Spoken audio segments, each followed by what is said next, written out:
So I just went to a school district in Victoria, Texas. There was a moment of panic. Something was happening here. Control systems were out of whack and it was overcooling. And they find mold. I don't know what I look like, but man, I was not happy. What are we going to do with all of these middle school students who need a campus? I ended up in a cafeteria teaching. This is not an ideal situation by any stretch of the imagination. That was not a good fit. Most of the students come to our campus because they're behind on credits. And she said, you might as well ask me to map a plate of spaghetti. That started a conversation that began as a reaction to a situation. They thought of every single roadblock and they fixed it. Well, as long as these high schoolers are going to be here, what else can we do with them?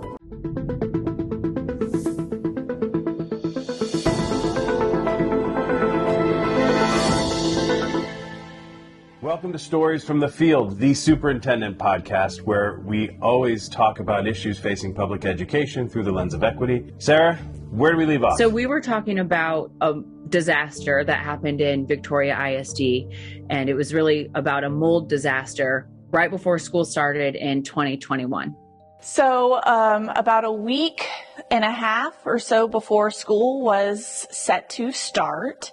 That's Ashley Scott, Executive Director of Communications and Public Relations at Victoria ISD. The maintenance department was working on opening up the fourth floor of the Stroman main building.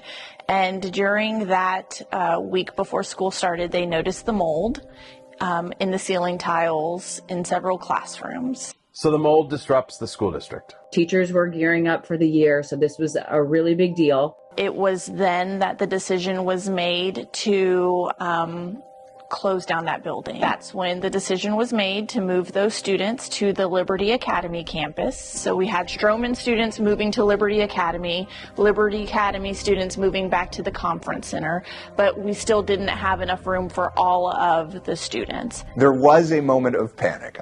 Yeah.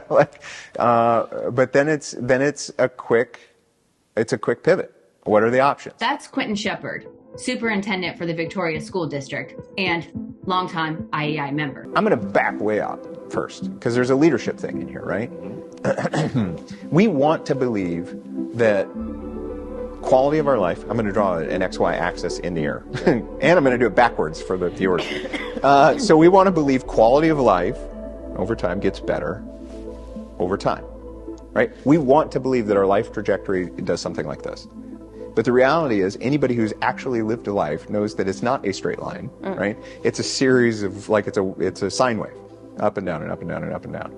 And pretty early on, I realized that I think the key to a successful life, I don't know if it's true or not, but it's worked so far for me anyway, is to control the duration and depth of the trough.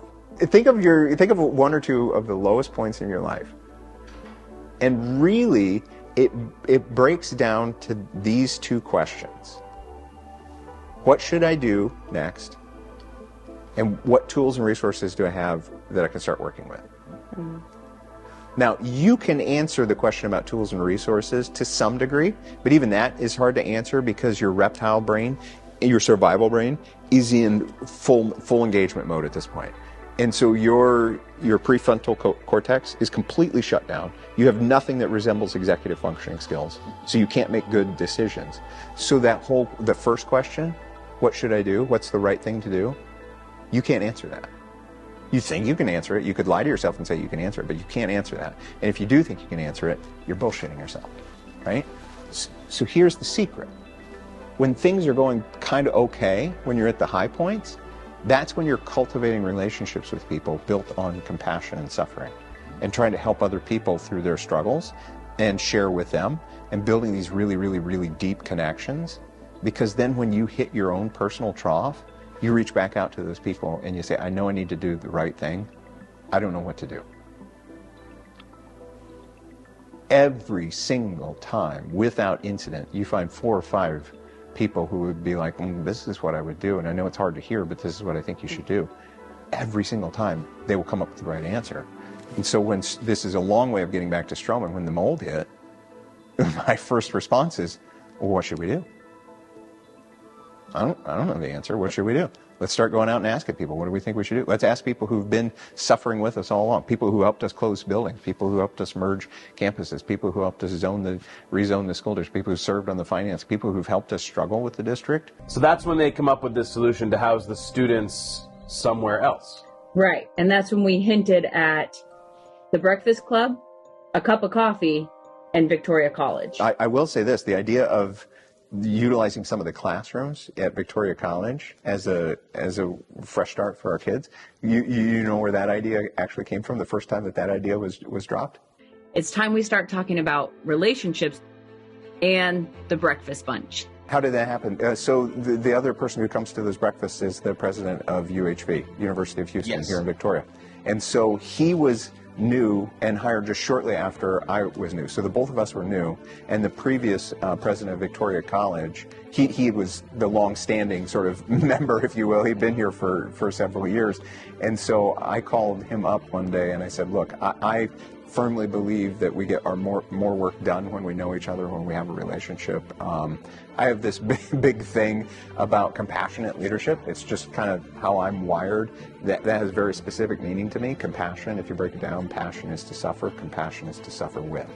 And so I can remember my very first conversation with David Hines, the former president of Victoria College, and I told him, I want to suffer with you. Well, I have a very close relationship with both the university president and our school district superintendent. Now it's a good time we meet Dr. Kent, president of Victoria College. The three of us meet monthly. We go to breakfast. We have good conversation. We text and call. And so then Jennifer came and immediately we just folded her right in. And we're like, look, we do this monthly breakfast and we need to be able to get together on a regular basis. This is something that we have intentionally made time in our schedules to get together.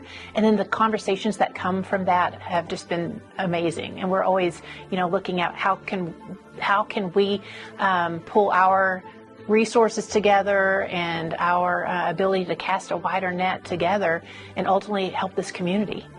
We come together and we can come up with some very interesting ideas together.